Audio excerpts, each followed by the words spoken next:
Hello साथियों, स्वागत है आप सभी का हमारे प्यारे से यूट्यूब चैनल ज्ञान आरबीएल में। जैसा कि संदीप सर ने आपको पहले ही बता दिया है कि आज से रेगुलर आप लोगों के लिए पेड की क्लासेस चला दी गई हैं साथियों। तो लगातार आप अपने दोस्तों के साथ इस सेशन को शेयर करें, जिससे कि हम लोगों को थोड़ा सा सपोर्ट मिल सके आप लोगों के द्वारा। तो सपोर्ट करते रहिएगा और कहने का मतलब बेहतरीन कंटेंट देने का काम हम लोग कर रहे होंगे मेरे भाई। तो आज का जो हमारा प्यारा सा टॉपिक है वो मापन और मात्रक के ऊपर आधारित है साथियों। और ये मापन और मात्रक हम लोग पढ़ेंगे, देन प्रीवियस ईयर क्वेश्चन जो बनेंगे उनको भी सॉल्व करने का काम करेंगे साथियों। कम समय में बेहतरीन कंटेंट देना ही ज्ञान आरबीएल यूट्यूब चैनल का काम है साथियों। तो हम बिना बकवास किए हुए सेशन को आगे बढ़ाते हैं मेरे भाई। तो ध्यान सकते हो, सबसे पहले बेसिक टर्मिनोलॉजी हम जानने का प्रयास करेंगे। साइंस में आज जो हम टॉपिक पढ़ रहे हैं मापन और मात्रक, तो मापन और मात्रक पढ़ने से पहले हम लोग बेसिक जानकारी जानेंगे भौतिक विज्ञान के बारे में साथियों। तो भौतिक विज्ञान किस प्रकार का शब्द है? तो साथियों ये संस्कृत का शब्द है। किसका शब्द है? संस्कृत का शब्द है। और यहीं पर आप लोगों को याद रखना है मेरे भाई, जो भौतिक विज्ञान है इसको इंग्लिश में क्या कहा जाता है? तो इंग्लिश में फिजिक्स बोला जाता है। क्या बोला जाता है मेरे भाई? फिजिक्स बोला जाता है। और यहीं पर फिर आपको ये भी जानना है फिजिक्स कैसा शब्द होता है? तो मेरे भाई फिजिक्स जो है ग्रीक शब्द के फ्यूसिस शब्द से बना हुआ है। याद रखिएगा, फिजिक्स किससे बना है? तो ग्रीक शब्द के फ्यूसिस से बना हुआ है। तो साथियों फ्यूसिस कैसा शब्द है? तो ये ग्रीक शब्द है। और फ्यूसिस का जो अर्थ होता है उसे हम लोग नेचर कहते हैं, जिसको हिंदी में प्रकृति बोला जाता है। क्या बोला जाता है मेरे भाई? प्रकृति बोला जाता है। यानी इसका मतलब हमें पता चल गया, भौतिक विज्ञान की बात करें तो ये संस्कृत का शब्द होता है। और अगर फिजिक्स को बात करें कैसा शब्द है, तो ये ग्रीक शब्द के फ्यूसिस शब्द से मिलकर के बना है, जिसका अर्थ होता है साथियों नेचर। नेचर मतलब प्रकृति। यानी अगर भौतिक विज्ञान में प्रकृति आया तो इसका मतलब आप सभी को पता होना चाहिए कि प्रकृति होता क्या है, जो हमारे चारों ओर विद्यमान है मेरे भाई। जो हम लोगों के चारों ओर विद्यमान हैं उसे पर्यावरण यानी प्रकृति ही बोलते हैं। यानी इसका मतलब प्रकृति में होने वाली घटनाओं का अध्ययन ही क्या कहलाता है मेरे भाई? भौतिक विज्ञान कहलाता है। प्रकृति में क्या आ जाएंगी? तो प्रकृति में मेरे भाई बहुत सारी चीजें आ जाती हैं। क्या आ जाती हैं? बहुत सारी चीजें। बहुत सारी चीजों का मतलब क्या है मेरे भाई? इसमें आपने देखा होगा सूर्योदय हो रहा है, सूर्यास्त हो रहा है, आंधी आ रही है, तूफान आ रहा है। ये सब घटनाएं कहाँ घटित हो रही मेरे भाई? प्रकृति में ही घटित हो रही। और प्रकृति में ही मेरे भाई जीव जंतु, पेड़ पौधे, ये सारी चीजें आ जाती हैं। तो कहने का मतलब आप सबको ये समझाने का हम प्रयास कर रहे हैं। तो प्रकृति में तो बहुत सारी चीजें आ रही हैं, तो इसका मतलब प्रकृति के अध्ययन अगर भौतिक विज्ञान कहलाता है तो जीव जंतु जिसमें हम लोग पढ़ते हैं वो बायोलॉजी में आ जाएगा। तो इसका मतलब डायरेक्टली 100% अगर हम लोग ये कहते हैं प्रकृति का अध्ययन ही भौतिक विज्ञान कहलाता है, थोड़ा सा बेईमानी होगी मेरे भाई। तो अगर थोड़ा सा बेईमानी है तो प्रकृति में आपको अध्ययन तो करना है, लेकिन जनरली दो चीजों के बारे में अध्ययन करना है। एक क्या मेरे भाई? द्रव्य। दूसरा क्या मेरे भाई? ऊर्जा। यानी अगर भौतिक विज्ञान की बात करें तो इसका मतलब भौतिक विज्ञान प्रकृति का ही पार्ट है, लेकिन प्रकृति में द्रव्य और ऊर्जा के बीच में क्या संबंध होता है, इन्हीं संबंधों का अध्ययन हम लोग भौतिक विज्ञान में करने का काम करते हैं मेरे भाई। तो इसका मतलब विज्ञान की वह शाखा जिसमें द्रव्य और ऊर्जा के बीच अध्ययन किया जाता है उसे भौतिक विज्ञान कहा जाता है। क्या कहा जाता है मेरे भाई? भौतिक विज्ञान कहा जाता है। अब आप हमसे सवाल करेंगे सर द्रव्य किसे कहते हैं? तो हम कहेंगे द्रव्य को इंग्लिश में मैटर बोला जाता है। क्या बोला जाता है मेरे भाई? मैटर बोला जाता है। यानी जो वस्तु स्थान घेरती है, जिसमें भार होता है, जो हम अपने ज्ञानेंद्रियों द्वारा महसूस करते हैं साथियों, उसे हम लोग क्या कहते हैं? द्रव्य कहते हैं। तो साथियों इसका मतलब हमें पता चल गया है, द्रव्य वो चीज होगी जो स्थान घेरेगी, जिसमें कुछ ना कुछ वजन होगा। यानी कहने का मतलब अगर ब्रह्मांड की बात करें, प्रकृति में बात करें, अगर वो कोई वस्तु है तो सीधी सी बात है उसका वजन आएगा। यानी इसका मतलब प्रकृति में जितनी भी चीजें हैं लगभग साथियों वो क्या है? द्रव्य ही है। जैसे कि आप किसी भी चीज का नाम ले सकते हो, मेज हो गया, मोबाइल हो गया, पेन हो गया, पुस्तक हो गया, हवा हो गया, गैस हो गया, ये सारी की सारी चीजें क्या है मेरे भाई? द्रव्य है। साथियों फीलिंग इसमें नहीं आएंगी, याद रखिएगा। जैसे बेईमानी, चोरी, हत्या, डकैती, ये सब सारी चीजें नहीं आएंगी मेरे भाई। तो इसमें आएगा क्या? वही चीजें आएंगी जिसमें भार होगा, जो स्थान घेरेगा मेरे भाई। अब यहीं पर बात करते हैं ऊर्जा की साथियों। ऊर्जा क्या होता है? तो साथियों कार्य करने की क्षमता को क्या कहते हैं? ऊर्जा कहते हैं। कार्य करने की क्षमता को क्या कहा जाता है? ऊर्जा कहा जाता है। ऊर्जा का मात्रक क्या होता है मेरे भाई? जूल होता है। तो साथियों ऊर्जा से एक बात और आप सभी को याद रखना है, ऊर्जा जो होता है, ऊर्जा को ना तो उत्पन्न किया जा सकता है, ना तो नष्ट किया जा सकता है, बल्कि एक रूप से दूसरे रूप में परिवर्तित किया जा सकता है। अगर बात करें द्रव्य के कितने प्रकार होते हैं, तो साथियों आपको केवल 3 प्रकार याद रखना है। वैसे होते तो 5 प्रकार के हैं, लेकिन आप जनरली याद रखें 3 प्रकार कौन कौन से मेरे भाई? एक होता है आपका ठोस, क्या होता है? ठोस, द्रव और क्या मेरे भाई? गैस। ये क्या होता है? द्रव्य की अवस्थाएं होती। एक होता है प्लाज्मा, एक होता है मेरे भाई BCE। लेकिन ये चीज आपको याद नहीं रखना है, याद केवल आपको रखना है ठोस, द्रव, गैस साथियों। अब यहीं पर बात करते हैं भौतिक विज्ञान का पिता किसे कहा जाता है। तो भौतिक विज्ञान का पिता अगर आपसे पूछा जाए तो आप सभी को बता देना है सर आइजैक न्यूटन को हम लोग भौतिक विज्ञान का पिता कहते हैं। अगर इनको भौतिक विज्ञान का पिता कहते हैं तो कुछ ना कुछ रीजन होगा, क्योंकि मेरे भाई इनकी एक पुस्तक आई थी जिसका नाम था प्रिंस प्रिया। प्रिंस प्रिया में इन्होंने बहुत सारे नियम दिए थे। इन्हीं नियमों के आधार पर इन्हें भौतिक विज्ञान का पिता कहा गया था मेरे भाई। अगर यहीं पर बात करें आधुनिक भौतिक विज्ञान का पिता किसे कहते हैं, तो आधुनिक भौतिक विज्ञान का पिता साथियों अल्बर्ट आइंस्टीन को बोला जाता है। किसे बोला जाता है? अल्बर्ट आइंस्टीन को बोला जाता है। तो ये चीज आपको याद रखनी है। और यहीं पर आपको याद रखना है कि जो ये अल्बर्ट आइंस्टीन हैं, इन्होंने साथियों एक ऊर्जा द्रव्यमान समीकरण दिया था। ऊर्जा द्रव्यमान समीकरण दिया था। सबसे पहले ऊर्जा द्रव्यमान समीकरण देने का काम कौन करता है? तो अल्बर्ट आइंस्टीन जी ने किया था। उन्होंने बताया था हम द्रव्यमान को ऊर्जा में तथा ऊर्जा को द्रव्यमान में परिवर्तित कर सकते हैं। तो इसका इन्होंने एक बहुत खूबसूरत सा एक फार्मूला देने का काम किया था, E बराबर में m इंटू में c²। E बोले तो क्या है? E बोले तो मेरे भाई एनर्जी होती है। एनर्जी को हम लोग क्या बोलते हैं? ऊर्जा बोलते हैं। m की बात करें तो m को क्या बोला जाता है मेरे भाई? द्रव्यमान बोला जाता है। और यहाँ पे c क्या है मेरे भाई? प्रकाश का वेग है, यानी वेलोसिटी ऑफ लाइट है मेरे भाई। आपको यहीं पर बताना है जो आपका प्रकाश है, निर्वात में प्रकाश की चाल कितनी होती है? तो 3 × 10⁸ मीटर पर सेकंड होता है। कितना होता है? 3 × 10⁸ मीटर पर सेकंड होता है। और यहीं पर आप सभी को ये याद रखना है प्रकाश की चाल सबसे ज्यादा कहाँ होती है? तो निर्वात में होती है। अगर सबसे कम की बात करें तो साथियों हीरे में होती है। यानी प्रकाश की चाल सबसे ज्यादा कहाँ होती है? तो निर्वात में होती है। और निर्वात में कितनी? तो 3 × 10⁸ मीटर पर सेकंड। निर्वात में प्रकाश की चाल 3 × 10⁸ मीटर पर सेकंड किसने दिया था? तो रोमर नामक वैज्ञानिक ने दिया था, याद रखिएगा मेरे भाई। अब यहीं पर बात करते हैं साथियों मापन तथा मात्रक। साथियों यहां से आज आपका टॉपिक स्टार्ट होता है। इसको हम लोग बहुत खूबसूरत तरीके से पढ़ने का काम करेंगे और कोशिश ये रहेगी कि बहुत ही कम समय में आपका ये लेक्चर कंप्लीट कर दिया जाए। लेक्चर कंप्लीट ही ना किया जाए बल्कि क्वेश्चन यहीं से आ जाए, ये हम लोगों का प्रयास रहेगा साथियों।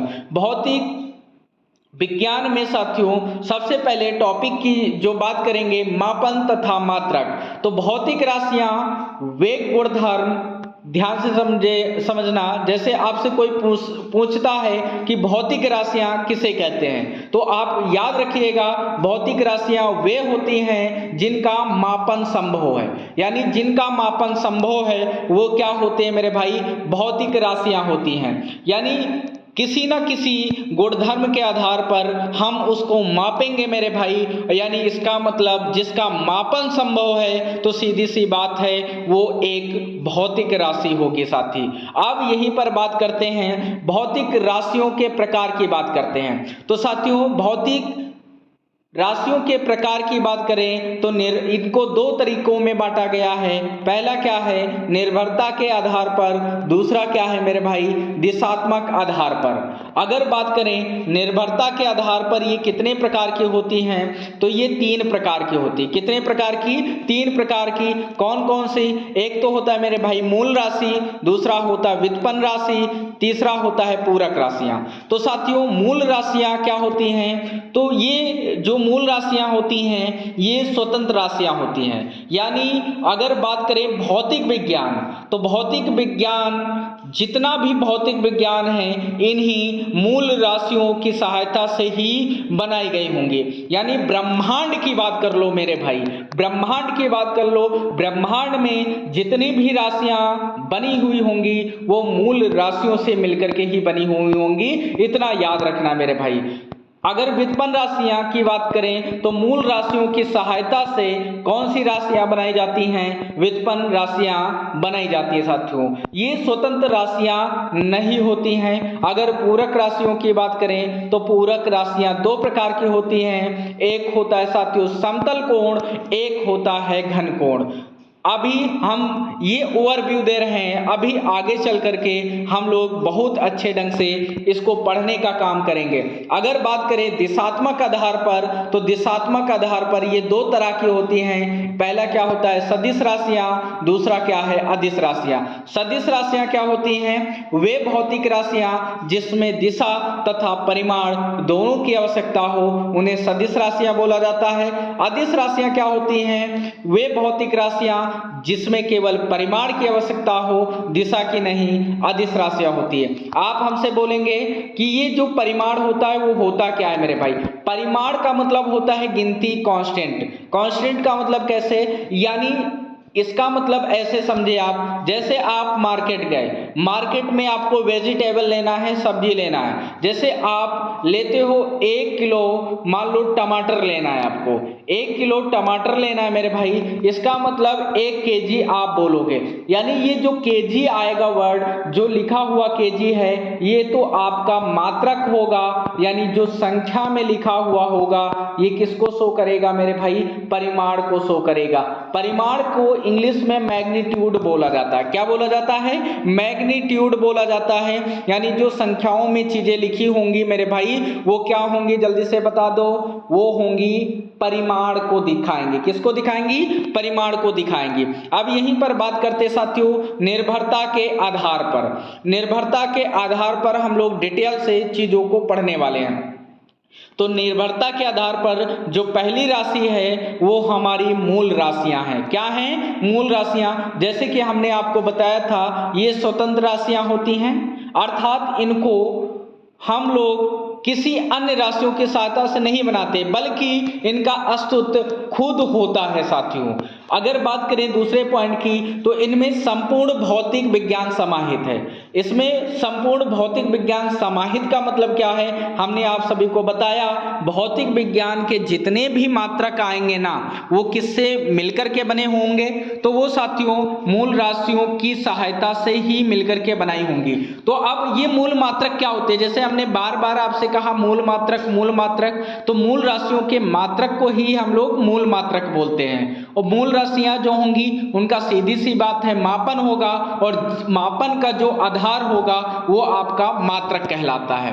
अब यहीं पर बात करते साथियों, याद रखिएगा वे राशियां जिनसे अन्य भौतिक राशियां व्युत्पन्न की जाती हैं, याद रखिएगा मेरे भाई, इनको हम इस तरीके से भी लिख सकते हैं, वे राशियां जिनसे अन्य भौतिक राशियां व्युत्पन्न की जा सकती है। इस लाइन का भी मतलब हम आपको समझा देते हैं। इसका मतलब इन्हीं के सहायता से जितनी भी राशियां बनी हुई होंगी, इन्हीं राशियों की हेल्प से बनाई जाती हैं, यानी व्युत्पन्न की जाती हैं। व्युत्पन्न मतलब क्या?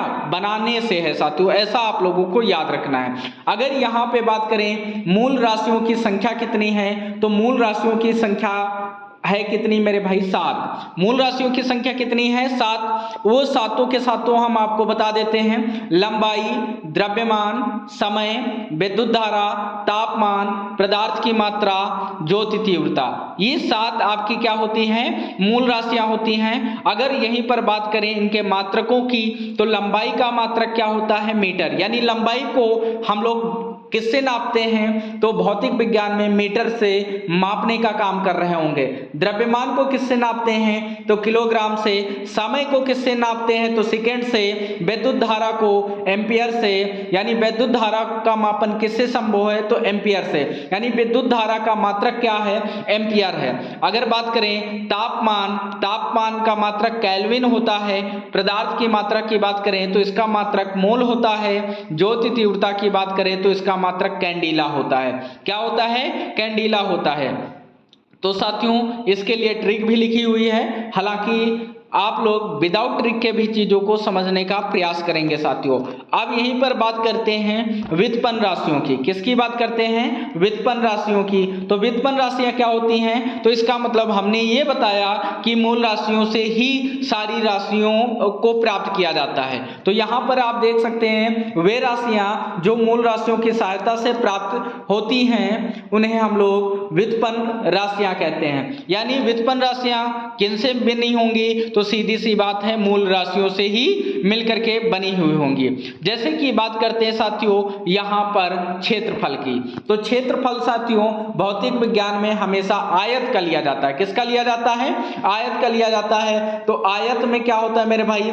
लंबाई होता है और चौड़ाई होता है। क्या होता है? लंबाई होता है और चौड़ाई होता है, यानी लंबाई गुणे चौड़ाई साथियों। याद रखिएगा जो आयत का क्षेत्रफल होता है उसका फार्मूला क्या होता है? लंबाई गुणे चौड़ाई होता है। तो आप सभी भाइयों को पता है अगर क्षेत्रफल है तो लंबाई गुणे में चौड़ाई आएगी। तो लंबाई को हम किससे नापते हैं? तो मीटर से, यानी लंबाई का मात्रक मीटर हो जाएगा। चौड़ाई को भी किससे मापेंगे? तो मीटर से, यानी मीटर का गुणा 2 बार, तो यहाँ पर आप सभी को पता है मीटर स्क्वायर आ जाएगा। तो आप देख सकते हो साथियों जो लंबाई था, लंबाई कैसा मात्रक था? तो ये आपका पता है लंबाई का जो मात्रक मीटर आया है, तो मीटर कैसा मात्रक था? तो सीधी सी बात है, तो ये मूल मात्रक था।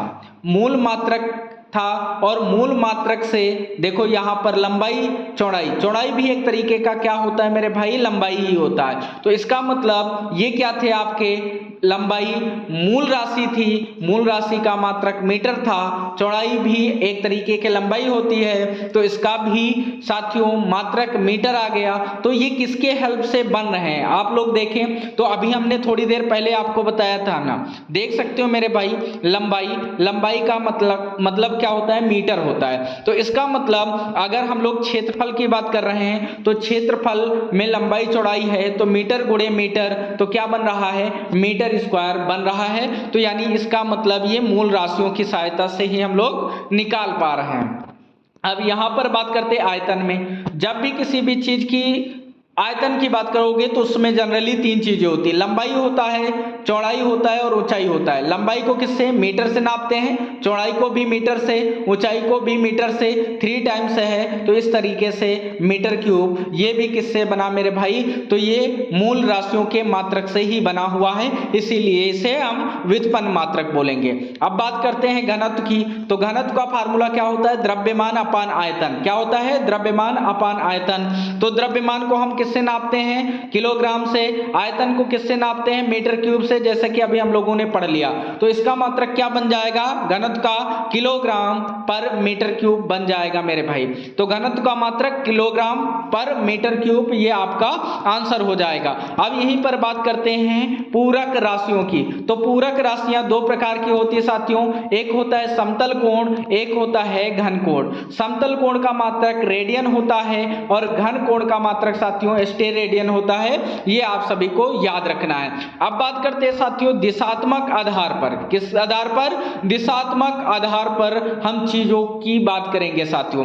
अगर यहां पर दिशात्मक आधार की बात करें तो पहला आ जाता है सदिश राशि। सदिश राशि में हमने बताया था इसमें परिमाण तथा दिशा दोनों की आवश्यकता होती है, उन्हें हम लोग सदिश राशियों की श्रेणी में रखते हैं। जैसे मेरे भाई त्वरण, संवेग, विस्थापन, बल, ये सभी राशियां आपकी क्या हो जाती हैं, सदिश राशियां हो जाती हैं। अगर बात करते हैं साथियों अदिश राशियों की, तो अदिश राशियों में केवल आपको परिमाण देखने को मिलता है, दिशा की जरूरत नहीं होती साथियों। याद रखिएगा अदिश राशियां क्या हैं, तो जिनमें केवल परिमाण की आवश्यकता होती है, दिशा की नहीं, उन्हें हम लोग अदिश राशियां कहते हैं। अदिश राशियों में जैसे बात करते हैं चाल, समय, वैद्युत धारा, इन सभी की बात करें तो ये सभी साथियों क्या आ जाएंगी, अदिश राशियों की। अब यहां पर आप ये सोच रहे होंगे कि भाई इसमें दिशा तो हमें बात समझ में नहीं आ रही है। मेरे भाई आपको हम बता दें, अगर चाल है तो चाल तो साथियों किसी भी दिशा में चली जा सकती है। अगर समय की बात करें ना मेरे भाई, अगर समय की बात करें तो यहां पर आप लोगों ने दीवाल घड़ी देखा होगा, दीवाल घड़ी देखा होगा, उसमें 12 बजा है, फिर 1 2 3 4 ऐसे करके नंबर लिखे होते हैं। तो इसका मतलब इसमें मैग्नीट्यूड है और इसमें घड़ी की सुइयां भी होंगी। तो आप लोगों ने घड़ी की सुइयां देखी होंगी, ये एक निश्चित दिशा में भी चलते हैं। तो आप ये कहेंगे सर इसमें परिमाण और दिशा दोनों हैं, परिमाण और दिशा दोनों हैं, कैसे? क्योंकि आप जनरली दीवाल घड़ी को देखे होंगे तो उसमें नंबर लिखे होते हैं, नंबर का मतलब क्या होता है, परिमाण होता है। और जो घड़ी की सुई है ना, एक निश्चित दिशा में ही तो चलती है मेरे भाई। तो इसका मतलब इसमें परिमाण तथा दिशा दोनों हैं, तो इसका मतलब इसे सदिश राशि होनी चाहिए थी, जबकि ये अदिश राशि। क्यों? आपका सोचना जायज है मेरे भाई, क्योंकि हम आपको बताना चाहते हैं साथियों, जो आपकी सदिश राशियां है ना, तो सदिश राशियां तो परिमाण तथा दिशा दोनों की आवश्यकता होनी तो जरूरी है, लेकिन साथ ही साथ में ये सदिश योग नियम का पालन करनी चाहिए। क्योंकि यहाँ पर साथियों समय में परिमाण तथा दिशा दोनों था, लेकिन योग के सदिश नियम का पालन नहीं कर रही थी, इसीलिए इसे अदिश राशियों में रखा गया है। इसी तरीके से साथियों विद्युत धारा में परिमाण तथा दिशा दोनों थी, पर इसे हम लोग अदिश राशियों में रखते हैं, कारण क्योंकि ये योग सदिश नियम का पालन नहीं करता है, इसलिए। अब बात करते हैं साथियों मात्रक की। तो मात्रक क्या होता है, तो साथियों आप सभी को पता होना चाहिए, मापन का ऐसा मानक आधार जिसके गुणज के रूप में भौतिक राशियों को प्रदर्शित किया जाता है। मतलब कि मात्रक क्या होगा, भौतिक राशियों के गुणज के रूप में हम लोग इसको कहीं ना कहीं प्रदर्शित करते हैं। तो यहाँ पर आप देख सकते हैं, अभी डेफिनेशन से आपको चीजें क्लियर नहीं होंगी, जब हम एग्जाम्पल बताएंगे तो चीजें विधिवत आपकी एकदम क्लियर होती चली जाएंगी। अगर बात करें द्रव्यमान की, तो द्रव्यमान की बात करें तो साथियों द्रव्यमान का मतलब जैसे आप कोई चीज लेने जाते हो, तो हमने बताया था द्रव्य, जो द्रव्य होगा उसमें द्रव्यमान आएगा साथियों। इसका मतलब अगर द्रव्य है तो सीधी सी बात है उसका वजन आएगा। तो वजन आएगा तो आप ऐसे समझें जैसे कि आप कोई चीज 10 किलो लेते हो, क्या लेते हो, 10 किलो कोई सब्जी खरीदते हो या और कोई चीज आप खरीदने जाते हो मेरे भाई, उसका जो वजन आता है वो 10 किलो, ऐसा आप मान के चले। तो ये 10 किसको शो करेगा, परिमाण को, और जो ये हिंदी में केजी लिखा हुआ है ना, यही आपका क्या होगा, मात्रक होगा। इसका मतलब अगर राशियों में परिमाण और मात्रक दोनों को मिला दिया जाए तो वो किसका मापन करता है साथियों? भौतिक राशियों का मापन करता है। यानी 10 केजी अगर दोनों को साथ में किया जाए तो ये किसका मापन हुआ है? तो द्रव्यमान का मापन हुआ है। अब यहीं पर बात करते हैं समय की। तो समय जो है, जैसे आप कहेंगे समय का हुआ भाई, तो 2 घंटे हुए, तो 2 घंटे क्या होगा?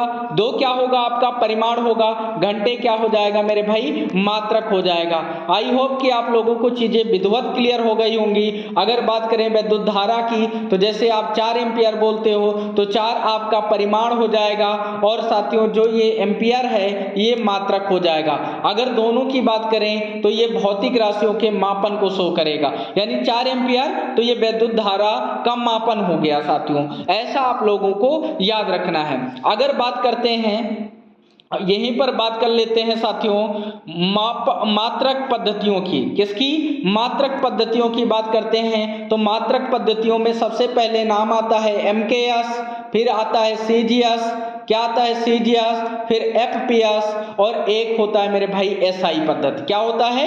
SI पद्धति। अब M का मतलब मीटर होगा, K का मतलब किलोग्राम होगा, S का मतलब सेकेंड होगा, C का मतलब सेंटीमीटर, G का मतलब ग्राम, S का मतलब सेकेंड होगा, F का मतलब फुट, P का मतलब पाउंड, S का मतलब सेकेंड होगा।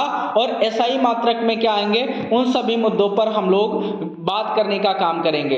बात करते हैं साथियों सबसे पहले MKS पद्धति की। तो जिस पद्धति में लंबाई को मीटर से मापा जाए, द्रव्यमान को किलोग्राम से मापा जाए, समय को सेकंड से मापा जाए, तो समझ जाना मेरे भाई वो पद्धति आपकी MKS पद्धति होती है। यानी लंबाई को नापने वाला कौन? मीटर, द्रव्यमान को मापने वाला किलोग्राम, समय को मापने वाला सेकंड। यानी ये आपका क्या हो जाएगा?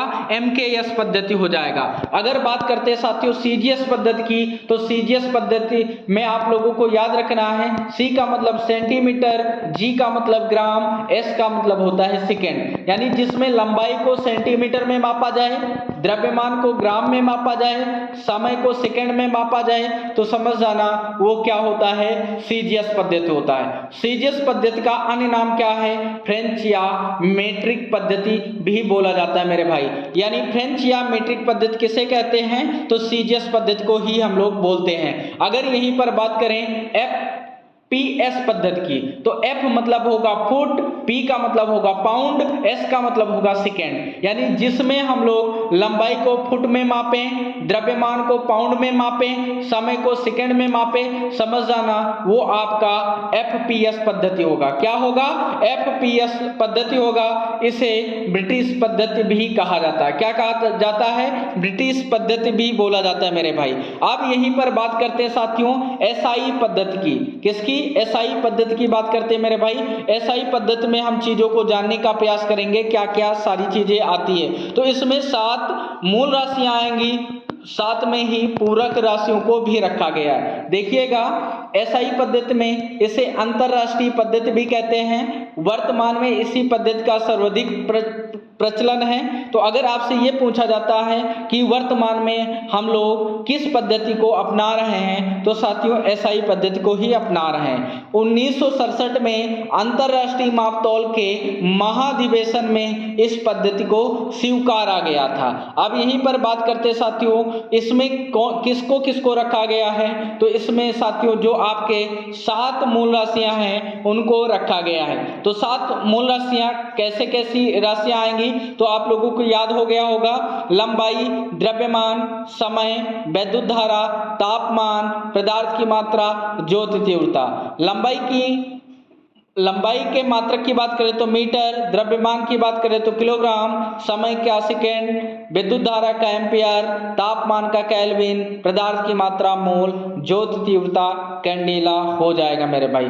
अगर यहीं पर बात करें साथियों पूरक राशियां, तो पूरक राशियां 2 प्रकार की, कौन कौन सी? समतल कोण का मात्रक रेडियन, घन कोण का स्टेरेडियन, और यहीं पर आपको याद रखना है भार का SI मात्रक न्यूटन होता है साथियों। ये आप लोगों की सारी चीजें यहाँ से हो गई मेरे भाई।